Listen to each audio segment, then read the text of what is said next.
நேற்று நைட்டே ராஜ்மா கொஞ்சமாக ஊற வச்சுருந்தேன். காலையில் எழுந்திரிச்சு பார்க்கும்போது நல்லாவே ஊறிடுச்சு. இன்றைக்கி என்னோட லஞ்ச் பாக்ஸ் பார்த்திங்கன்னா தக்காளி சாதம் வடிச்சிட்டு அதுக்கப்புறம் கிளறி கொடுத்து விட போகிறேன். கூடவே தொட்டுக்கிறதுக்கு பார்த்திங்கன்னா ராஜ்மா தான் கொடுத்து விட போகிறேன். மார்னிங் பிரேக்ஃபாஸ்ட்டுக்கு எப்பவும் போல் தோசை தான். தோசை ஆனால் கொஞ்சம் டிஃப்ரெண்ட்டாக ரவா தோசை ரெடி பண்ணலாம் அப்படின்னு சொல்லி தான் பிளான் பண்ணியிருந்தேன்.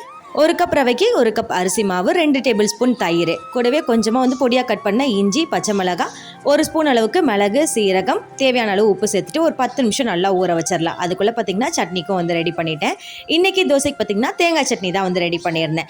ராஜ்மா பார்த்திங்கன்னா எண்ணெய் சேர்க்காமல் பட்டர் கியூப் சேர்த்து செஞ்சுருந்தேன். டேஸ்ட்டு சூப்பராக இருந்தது. ரவா தோசைக்கு பார்த்திங்கன்னா ரவா ஒரு 20 நிமிஷம் நல்லா ஊறிடுச்சு. இது கூடவே பொடியாக கட் பண்ண வெங்காயம், பொடியாக கட் பண்ண கருவேப்பிலை சேர்த்து நல்லா கலந்து விட்டுக்கலாம். ரவா தோசைக்கு மாவு எப்பவுமே கொஞ்சம் தண்ணியாக இருக்கணும். மதியம் லஞ்ச் பாக்ஸ் பேக் பண்ணிட்டு கூடவே 1 டம்ளர் மோரும் கொடுத்து விட்டுட்டேன். கல் நல்லா சூடானதுக்கு அப்புறமா மாவு ஊற்றி எடுத்துக்கோங்க. நல்லா ஓட்டையா சூப்பராக வரும். மேலே எண்ணெய் அல்லது நெய் சேர்த்துக்கோங்க. கொஞ்சமாக கொத்தமல்லி தலை தூவிட்டு நல்லா ப்ரௌன் ஆனதுக்கப்புறம் எடுத்தால் மோரும் ரவா தோசை